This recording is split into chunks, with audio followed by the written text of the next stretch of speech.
Hello everyone and welcome back to another Megazord review.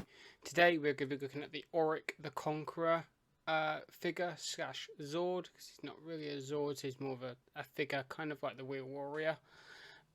So let's go and have a closer look at this figure that is recently new to my collection as well. Okay, so here we have Auric The Conqueror figure. So he kind of has two forms. He has like a tiki statue form and this form.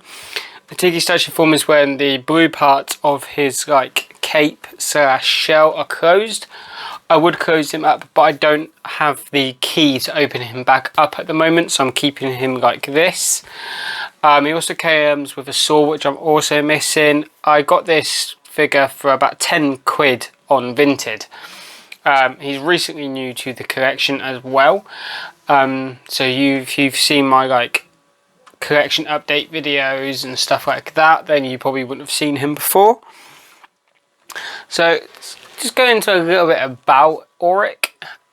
So he's usually in his like tiki statue form until like they use a key to obviously open him up and kind of activate him.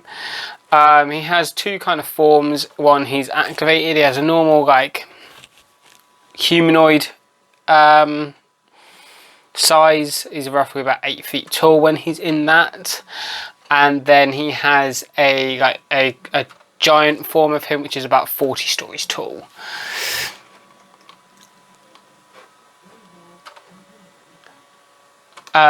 He has his strength is like matching to the Super Zeo Megazord.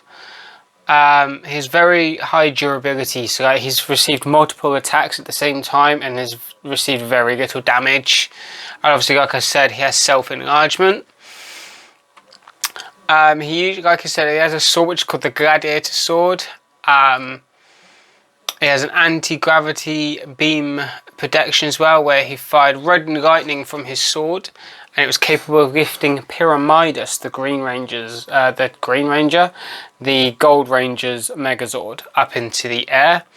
Energy beams, so he was able to fire a long red beam from his sword that almost destroyed Pyramidus. So at that point, when he was first introduced into the series, he was convinced by the Machine Empire that the Rangers were evil, so he did battle with them a lot.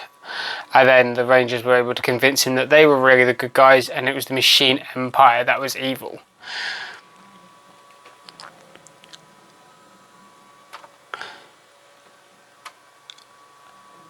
The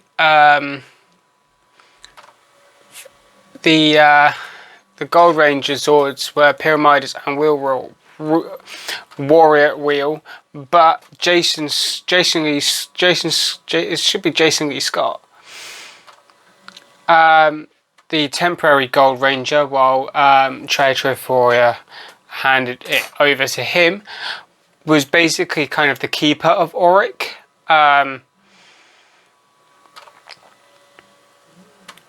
So Jason looked after the Auric statue and the key to activate him for a good amount of time, just while obviously he wasn't being used, and he was only really in 3 episodes. So he was in the Lore of Auric, A Mystery to Me, and Rangers of Two Worlds Part 2. So he wasn't in the series for very long, which is surprising that they don't have a figure for him, because they usually do figures for Megazords and for people who are in the series a lot longer than just 3 episodes. Although you had the Monsters of the Weeks as well, but a lot of times they did end up coming back for more than multiple episodes. So it's a short one today, but this is Auric. The next video we will be moving on to the Red Battlezord, and then after that will be Pyramidus. And then that will conclude Zeo, and we'll be moving on to Turbo. So yeah, I'll see you in the next one. Peace out.